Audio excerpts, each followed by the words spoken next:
নিশ্চয়ই আমাদের হবে। আমার মনে রয়েছে আমি মালয়েশিয়ার ডক্টর শমশের আলী স্যার এই প্রোগ্রামটা আপনি করেছিলেন। উনি তো কোরআন এন্ড সায়েন্স সম্পর্কে অনেক বই লিখেছেন।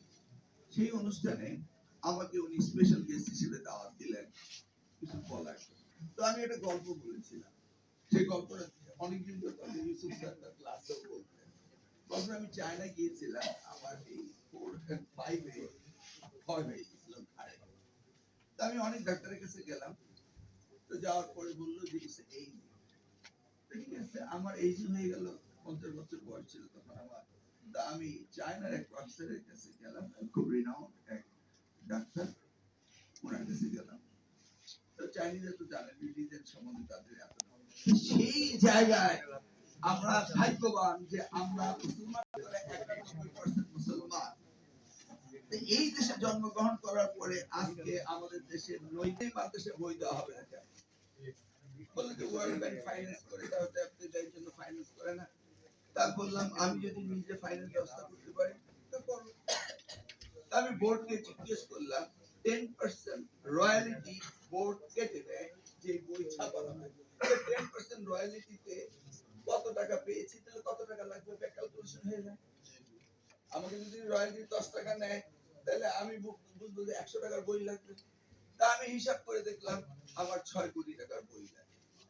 যে রয়্যালিটি পেয়েছি, আমি তো আমেরিকায় লেখাপড়া করেছি, বাংলাদেশে ঢাকা বিশেষ করে আমি তো স্ট্রেট বুঝি, স্ট্রেট দেখি। আরে ঠিক আছে, আমার মেয়ে ওখানে অ্যারাবিক নিয়েছে, দুটো কারণে সে নাম্বারও বেশি পাবে আর এটা তার ধর্মীয় ভাষা।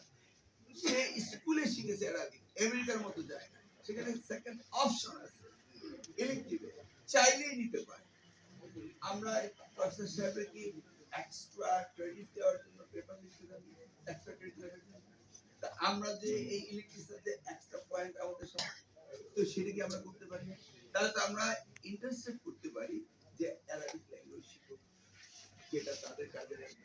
এবারে যে অবস্থা, এই অবস্থাতে পৃথিবীতে প্রায় 30টির উপরে দেশ তাদের জনসংখ্যা হারিয়ে যাচ্ছে। More people are dying, less people are taking birth. In this, এটা আল্লাহর নিয়ামত। এইটা পৃথিবীর কোথাও নাই, শুধু আমাদের দেশে আছে। তো এইটাকে যদি আমরা সত্যিকার অর্থে ব্যবহার করতে পারি, তাহলে কি আমরা পৃথিবীতে সবচেয়ে উন্নত জাতি হতে পারি না?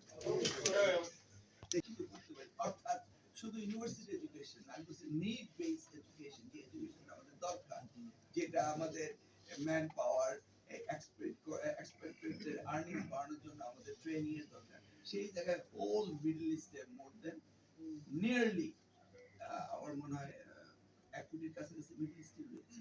করাটা আমাদের জন্য অত্যন্ত প্রয়োজন, এটা আমাদের দেশের জন্য, রাষ্ট্রের জন্য প্রয়োজন। অতএব এই দাবি আপনাদের করতে হবে কি আমাদের পলিসি যে ধস নেমেছে, এই দুর্নীতির ধস থেকে রাষ্ট্রকে উদ্ধার করতে হলে এই ইসলামিক শিক্ষা ছাড়া আর কোনো বিকল্প নেই। This is the only moral education we need right now in Bangladesh. এর কোনো বিকল্প কোনো কিছু আছে কিনা আমার জানা নেই।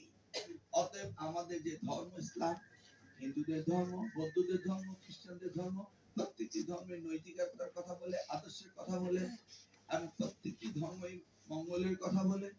আমি বলছি 91% মুসলমানের দেশে যদি কোনো কারণে দায়িত্ব পেয়ে যায়, তাহলে আপনাদের এটা নিয়ে কথা বলতে এই বিশ্বাস আমি লালন করি, এই বিশ্বাস আমি পালন করি, এই বিশ্বাস নিয়ে যেন আল্লাহ আমাকে